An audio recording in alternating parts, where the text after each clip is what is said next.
Gandang araw mga Cardi, may tanggap po tayong laptop Lenovo Serato keyboard. Napanood po tayo sa TikTok, pumunta po siya ngayon. Papalitan natin ang keyboard. Ayan po si Sir. So, gagawin po natin yung laptop niya. Babiyahihin ko pa yung order ko yung pyesa. Laptop. Tara, gawin natin. Baka gawin pa ni ibang technician.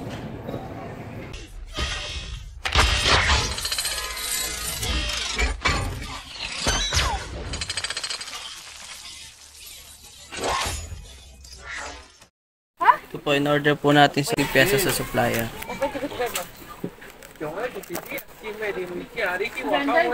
Ito po yung bagong pinalit natin. So, tetestingin na lang po. Mga Cardi, okay na po yung laptop ko siya. Sinalitan po natin ang keyboard. Try nyo po. Solid pagawa na kayo. Salamat sir. Thumbs up sir. Yan. Nagantay nga lang medyo si sir ng mga 2 oras kasi order yung keyboard eh. Sige mga Cardi.